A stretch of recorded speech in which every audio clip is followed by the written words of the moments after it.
গাছ আজকে তো আমার বার্থডে, তার জন্য সকাল সকাল ঘুমতে উঠে চলে গেলাম মিউরের দোকানে। মিউরে এসে দেখলাম অনেক কেক আছে এখানে, তার জন্য কাছে পছন্দ হয়ে গেলো একটা কেক, সেটা নিয়ে চলে আসলাম বাড়িতে। তো আজকে দেখতে পাচ্ছি আমাদের হাতে দুখানা প্যাকেট। তো দুখানা প্যাকেট কি জন্য বলবো কিছুক্ষণ পরে। এই হচ্ছে আমার মা যে বিরিয়ানি রান্না করেছে, তো খুব বিরিয়ানি রান্না করছে আমার ভালো বিরিয়ানি রান্না করে। এই যে বিরিয়ানির কালার দেখে না বন্ধুরা, ব্যাপক হয়েছে খেতে। এছাড়া বলুক বন্ধুরা, homemade biryani is the best, এটা তোমরা মানো। তো তারপরে বসে বললাম খেতে, বিরিয়ানি কিন্তু জাস্ট বিশাল হয়েছিল। তারপর কাছে এক কিলো মাংস নিলাম, তো মাংসটা ফেভারিট ছিল, আর একটা লেগ পিস দিয়েছিল মা আমাকে, তো এই লেগ পিসটাও দারুণ ছিল। তো ব্যাস তারপরে অল্প একটু বিরিয়ানি নিয়ে খেয়ে নিলাম মুখের মধ্যে।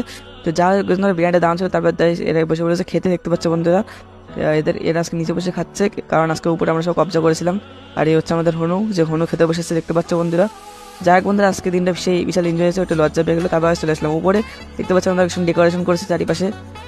কিছুক্ষণ মধ্যে বার্থডে সেলিব্রেশন শুরু হয়ে যাবে। হ্যাঁ গাইস, ঠিক শুনেছো, আমাদের বার্থডে সেলিব্রেশন শুরু হয়ে গেল। এবার তোমরা শুধু দেখো।